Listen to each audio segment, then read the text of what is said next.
I thought, because I had two prayers that I was consistently praying to God as I was, growing and just seeking him. And I always say it's a beautiful love story because um I thought I was the one like pursuing him, but really he had always been the one pursuing me. Hello and welcome to Along the Way Life's Journey. I'm your host, Carl Bucciolone. I've told you many times, I've traveled the world over and I meet many, many interesting people, and they all have a story to tell. And the story is always motivational and inspirational. Well, we have a young lady with us today named Sylvia Puentes, and she has created a brand new word. It's called Nursepreneur. And we're going to find out more about that because it has to do, I'm sure, with her nursing credentials and her zest to develop a business that helps others. I have understood that when people come home from hospital, the patients and their family very often need more than just medical attention. They need emotional and spiritual attendance as well. And Sylvia has developed the process to do that. She's a podcast host. She's a coach, a life coach, and she's just an all-around terrific young lady. So I want you to welcome Sylvia Puentes to the show. Hi, Sylvia. Hi, Carl. Thank you for having me on. It's a real honor. Can you tell us a little something about who Sylvia is and, your background and growing up? And I mean, I see an accomplished young woman here today, but you weren't always. You were a youngster once. Tell us about yourself. I was born in New York City. I was there till I was 7. And then we moved to the suburbs of Bergen County, New Jersey. Great experience. I have an awesome family. I'm the youngest of 5. I grew up in a single parent household because my dad unfortunately died when I was a year old. But, I was raised by an awesome woman who taught me, the value of showing up.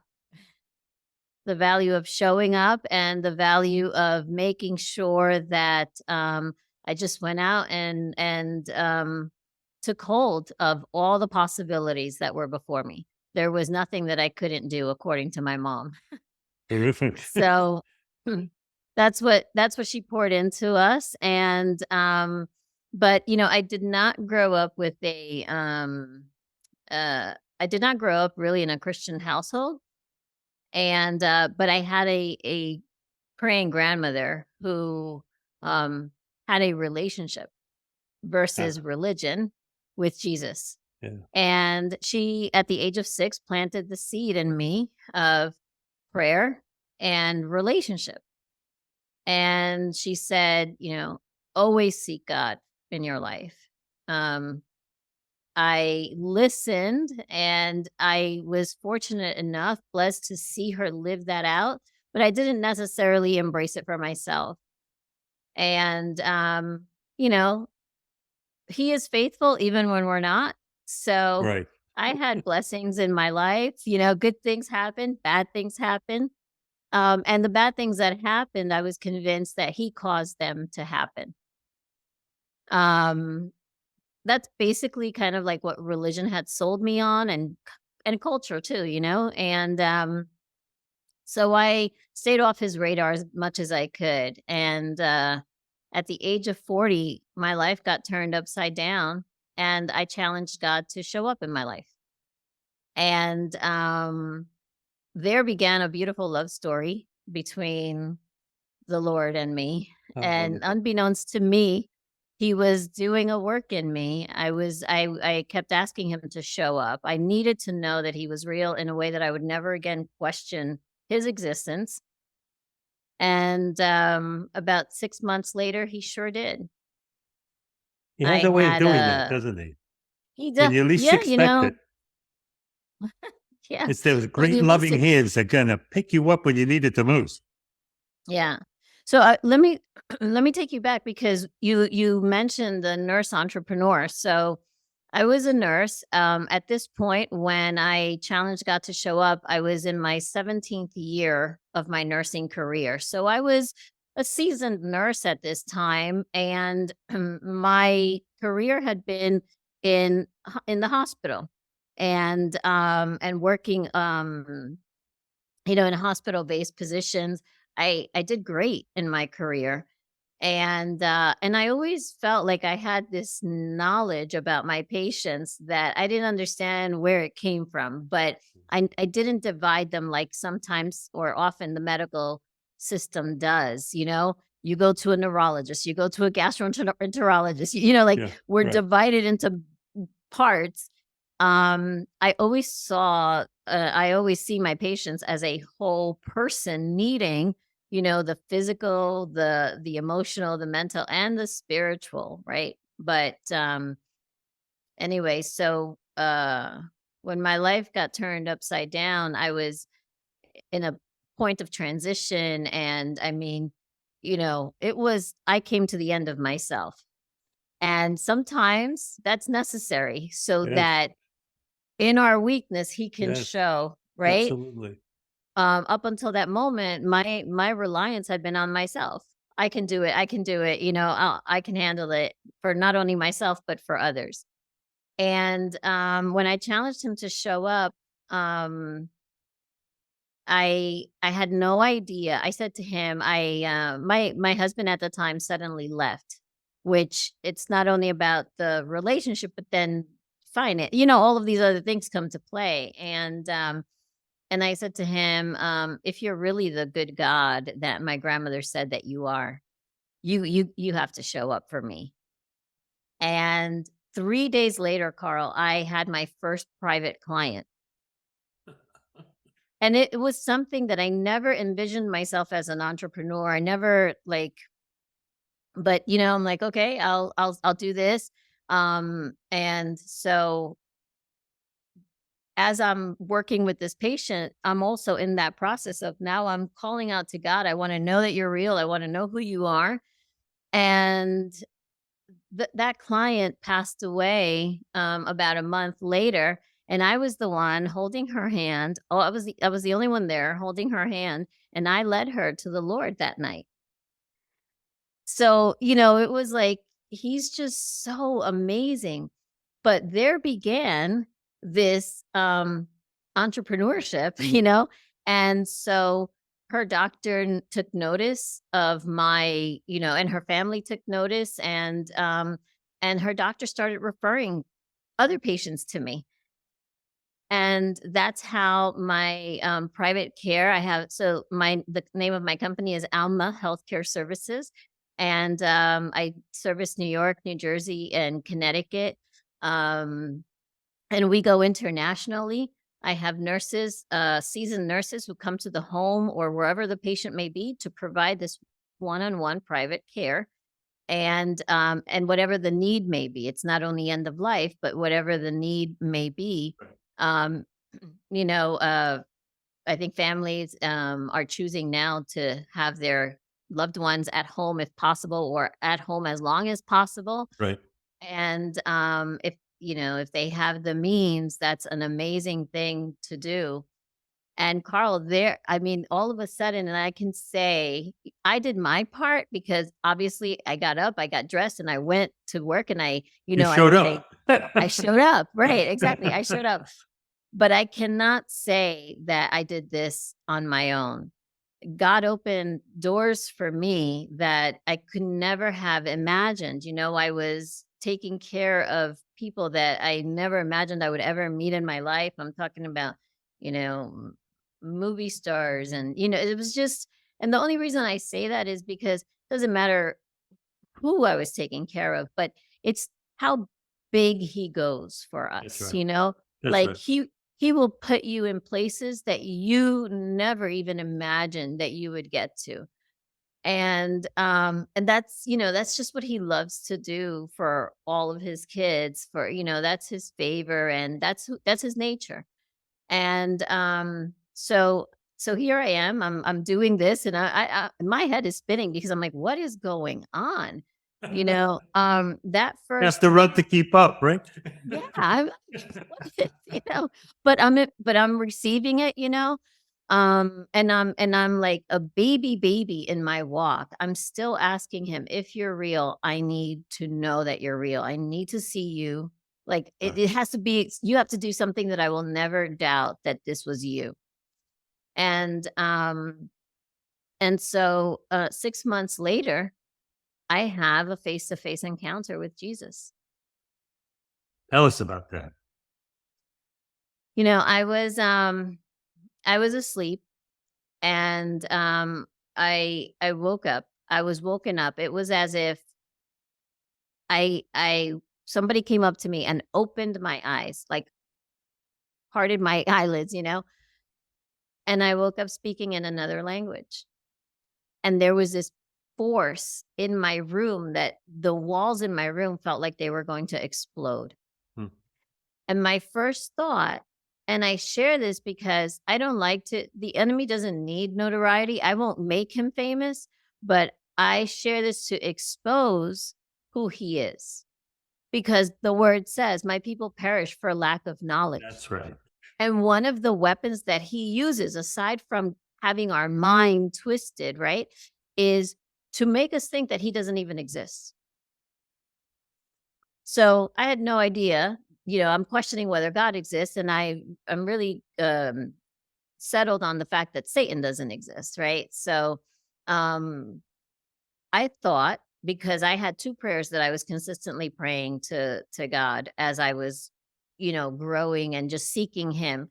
And I always say it's a beautiful love story, because I thought I was the one like pursuing him, but really he had always been the one pursuing me. And it was we grow up in a community that has lots of little cliche sayings back and forth. I'm sure you're going to say you heard the one I'm going to talk about, the footprints in the sand, and you stop and you think about it sometimes in the quiet of your room at night, and you say, that really happened. Yeah. He really was walking alongside with me. And when there was only one set of steps, he picked me up. I needed it then, Yeah.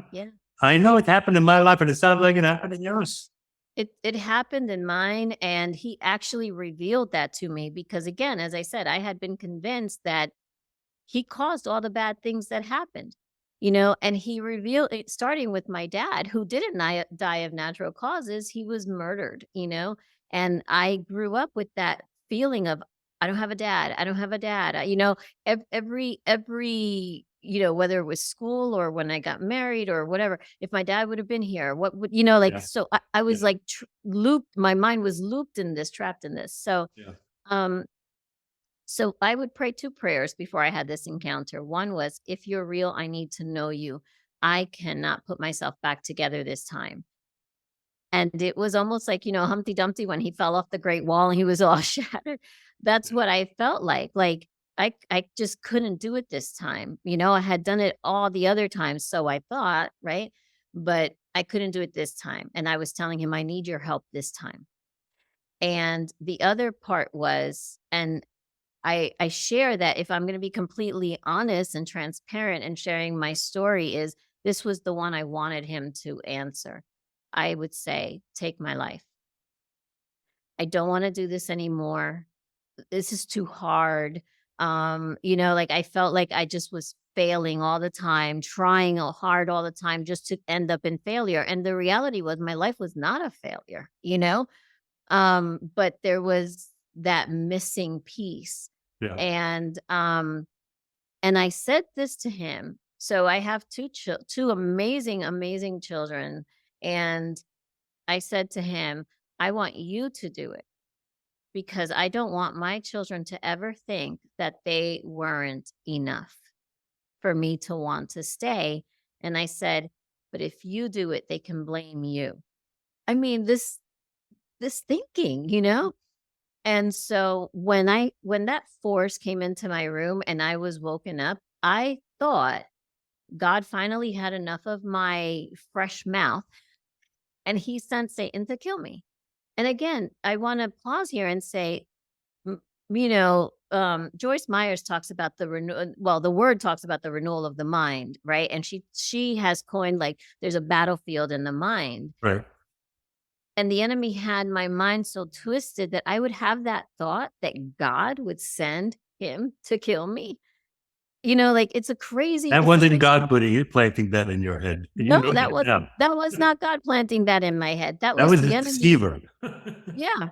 he was like, I'm going to keep going at it because I know that the moment that you have this encounter with him, your life is going to change, And so the moment I had that thought, which was a thought, and the communication with him was like quick and telepathic, I would have a thought. In the middle of the thought, he was already completing he was already giving the answer, responding to my thought. Right. Um, but I heard this audible voice outside of me say, "You have nothing to fear. I am here." Immediately, Carl, the fear that I had went away immediately. And I responded, "Abba, is this you?" Daddy. I had no idea what Abba meant. Yeah. And Abba, for anyone out there listening who doesn't know, is the Aramaic term used for father. Father. And it brings me to Romans, where the word says that our spirit cries out, Abba, Father, when we receive the adoption of sonship, when it is revealed that we are his. Right. And that is exactly what happened. My spirit cried out, Abba, is this you? I didn't even know that Abba meant father. So what this also shows is that he meets us where we are. He showed up as Abba, Father, because he knew that what I needed the most was to know that I was not an orphan, that I had a father who loves me, who had always been there for me. He immediately showed me that he had been there like the footprints in the sand. Always. He had always been there. He answered questions for me that I had from when I was a child, because when you grow up, when you have trauma in your life at such an early age, at any point, but at such an early age, it marks, And so I didn't have like thoughts like a 2-year-old or a 4-year-old, like my thought was always like, where's my dad? Or, like what's going to happen if my mom dies? So he immediately came, Carl, and he shut that down. And that's one of the messages that I have, is that he will meet you where you are, but he will not leave you where you are. And he will not leave you the way that you are. And that's the goodness and the love and the mercy of God. And so he was answering all of these questions. He showed me a fire hydrant that was gushing water. So in New York City in the summer, living water, right? you open the fire hydrants, and there's water gushing. And he said, just as water is gushing from this fire hydrant, rivers of living water is gushing. Water, right? Yeah. And that was because I was receiving the baptism of his Holy Spirit. And he then took me before, I was living under condemnation and guilt. I felt failure as a mother. And he took my children out of their rooms in the spirit. So now I've heard the voice, I've received the baptism, and now Jesus is before me. And he takes my children out of their rooms in the spirit. He's holding them in the palm of his hand, not even both hands. My children are 16 and 19 at this time. He's holding both of them in the palm of his hand. That's how big his hand is, right? And he says to me, I am so proud of you for the way that you have cared for the children that I have entrusted onto you. So something that I never shared with anyone that was in my heart, I'm a failure. I've done, I'm a failure as a mom. He immediately cast that lie down. So again, the message here is, you encounter Jesus and the truth will set you free. He will set you free with his truth, That's right. Cast off the condemnation, cast off the negative, open your heart to him, and he will show you the truth. Absolutely. Amen. Amen. He then took me before my mom, and love my mom. So grateful for what she did. She didn't ever allow any of us to be victims of any kind because of, whatever events happened in our lives.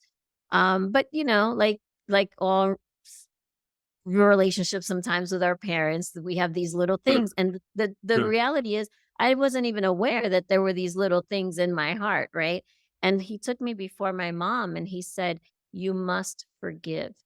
So forgiveness is extremely important to him. And I I said to him, "Well, that's a tall order, Lord." I was ready to present the case, right? And he looked at me with the most love I could ever tell you that I've seen, like I've ever felt in my life, but with authority, like a father, right? And he said, "I'm not asking, I'm telling you, you must forgive." Sure. And That's at that moment, Carl, he allowed me to feel his love and compassion for my mom, for me, and then he said, "Unforgiveness will keep you in bondage, daughter. And I have so much more for you than that." And I broke down crying and I said to him, "Help me forgive." And that was a process. But he did. And it was a circumcision of my heart that happened, because again, come as you are, but I'm not going to leave you that way. I'm, that's right. he promises us an abundant life. And in that is, you know what? Um, I'm going to show you my truth and everything that I went to the cross for. And then the other thing that I like to share, there was so much to the testimony, but there are these really strong points, right? Um, a friend of mine had just been diagnosed with breast cancer, not a believer, not seeking the Lord in any way for her healing or anything like that.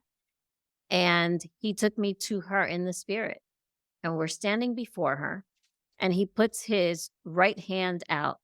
And when he puts his right hand out, this white ball comes out of his hand. And I could tell that there was power and fire in that ball.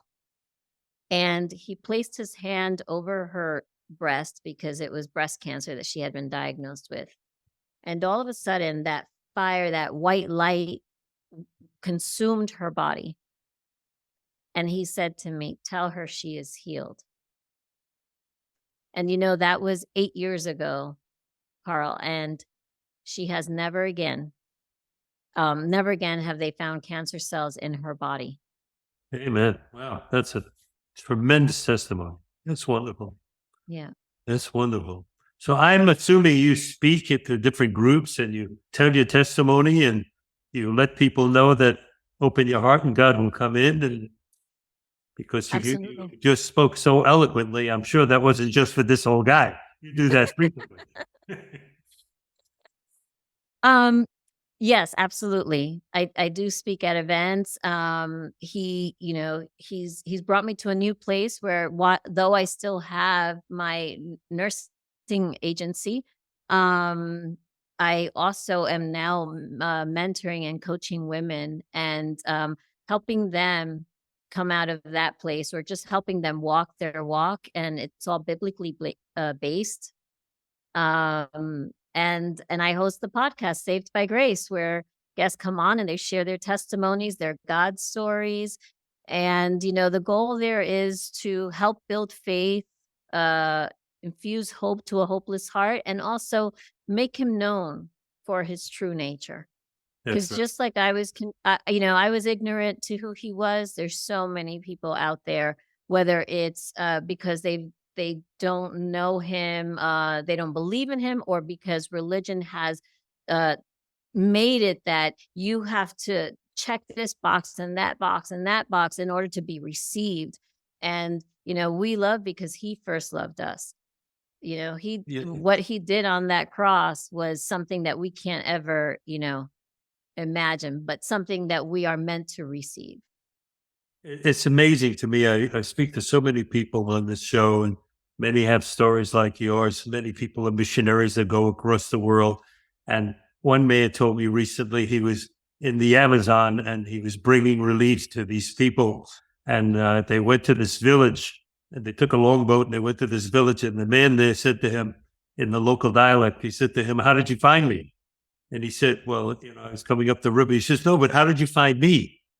And he said, "Well, Jesus led me to you." And the man looked at him with amazement in his eyes and said, "Who is Jesus?" And he realized that there are millions and millions of people around this world who have never heard the name or the gospel of Jesus Christ. So he made it his mission he calls it his bucket ministry, because he brings fresh water and the word of God to millions of people around the world. And that's the same thing you're doing. People in need, you're opening up, you're showing them that God is there. And that's the Great Commission lived out, Yeah. It isn't just go 2 by 2 and knock on doors. It's tell people, communicate with them, let them know there's a living, real God there. It isn't just texture. It isn't just, a wafer on an altar. It's a living relationship with God. Yeah. It's a living relationship with God. And, I know where I was when he left the 99, Carl, to come for the one. Yeah. And that's my passion. I love sharing that because I didn't believe he existed. And if he existed, he wasn't good. And he caused all the bad things to happen in my life. I was involved in New Age practices. And so we may not have the same story, but I can relate to whatever. And so my heart is really, honestly, we don't need to complicate this. All we need to do is share the heart and the love of Christ. Yeah. It's a simple thing, really. I'll tell Is. you, I'm an old man these days, but when I was younger, I used to belong to a group of people who would get together, and we, in the old hippie days, you'd sit around on the floor and you'd share experiences, and we were a bunch of couples. And one night, this couple came in late, and they sat on the floor, and they were older than us. They were older couple at the time, younger than I am now. And I looked at this woman who was just radiating. She was beaming. And I said, "Rena, what's going on with you today?" Oh, she said, "Oh, God and I had such a good laugh together today." Yeah. It stopped me in my tracks. That statement stopped me in my tracks, because she was talking about a relationship with a living God, not just a religion, but a relationship with God. And those words set me on a path that I followed for the rest of my life, to have that relationship, because I didn't have it then. And I wanted it desperately. Yeah. And she changed my life with just a few words. It's amazing what can happen when you're willing to speak, Yeah. So, ladies and gentlemen, I know you're going to want to hear more about this lady. You're going to want to say, "Well, where can I reach you?" All her contact information will be in the show notes at the show's end. You just reach down and you'll see how to reach her, where her website is, and how to reach her podcast and her nursing agency. You'll find it. And I encourage you to reach out, because this is a wealth of support here. This is a wealth of information and an entree to the real business of learning how to speak with God personally, one-on-one. So I don't want to interrupt you anymore. Keep talking. I have a way of interrupting. I'm sorry. I just want to encourage anyone out there who might be questioning, or who might feel like maybe maybe that's not for me. I just want to encourage everyone that he is for you, that he, you come as you are. You don't have to try to clean yourself up or figure it out on your own. There is a living God, a true God who, 2,000 years ago made the ultimate sacrifice. And I don't mean to say this lightly, but it wasn't just about, and I'll say just in air quotes, about salvation. Because if it had just been about salvation, the moment that we declare that he's our savior, we're kind of done. But it was about so much more than that. It was about, one thing that I talk about is he didn't cancel a debt for us. He paid a debt. And we need to understand the difference between, if you cancel a debt, if I say, "Hey, Carl, don't worry about it, forget it, you owe me $5, don't worry about it, whatever." But when I say to you, "Carl, I'm going to take your place and I'm going to pay that you owe," that's a completely different thing altogether. And he left his kingdom. He came down here knowing everything that he would endure. He Right. walked everything that we would walk. Absolutely. So that, and he stood in Sylvia's place, he stood in Carl's place, and he said, I'm paying this debt. It's paid in full, so that never again the enemy could use that against us. Where the problem lies, Carl, is that there's not enough knowledge about what really happened, the exchange that happened on that cross.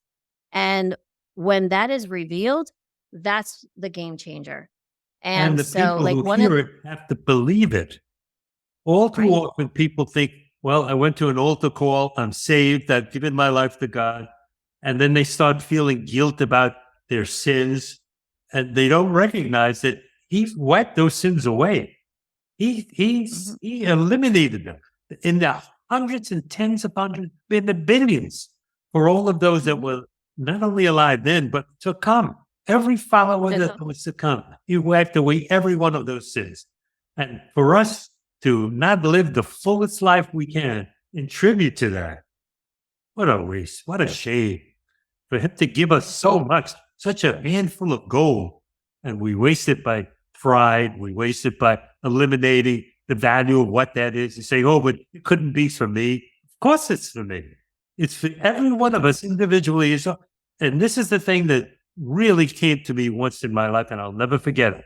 He would have done that if it was only me, not only everyone else, Yes. but He would have done it Yeah. just for you. And He did, just for each one of us individually. Right. Yeah. Yeah. Absolutely. I'm part of this I don't know what to call it. It's basically Kingdom Influencer. And that's the goal of Kingdom Influencer. Um Building up and equipping the body to understand Right, kingdom citizenship, right, right. where you are meant to not try to survive this life, but thrive. That's We're right. not, so when, this abundant life is not for when we die here and go to heaven and, it's wonderful, but that's already a given there. When Jesus said, let your will be done here on earth as it is in heaven, That's right. we're supposed to walk under that kingdom, all of the privileges of being co-heirs with Christ. That's right. And we realize that the more we live in it, the more we prosper, the more we give to others. There's no end to it. I mean, I'm not talking about prosperity faith. I'm talking about the fact that if we follow the rules that He gives us, there's no end to it. I'm an old man now. I've said that before, and I've lived a long life, and I've gone through the prosperity things and prosperity and broke. And I know that you just cannot come away from the love He has for us. If I'm a living example, 11 years ago, 12 years ago, actually in April, I had a half-inch hemorrhagic stroke with a bleeder in my brain, the left side of my brain. A half-inch bleeder. They told my wife that night, he's not going to survive the night. Here I am, all these years later. He blessed me. He brought me back. There's no end to what He will do for the people, to those He loves, and He loves all of us. No end. No end to what He will do, and no, because He's already done it. We have to appropriate ourselves of that. That's and right. Receive it and speak it and know that this is already done. This is already your portion. Absolutely. It's our legacy. It really is our legacy. Absolutely. Yeah. Yeah. We're all the children of God. It's our legacy. That's right. When we accept. Yeah. Okay, so we're coming towards the end of the time now. I want to give you a few minutes to say anything you want to the folks out there. You can make a comment about your ALMA Healthcare Services, or you can say anything you'd like, whatever it is.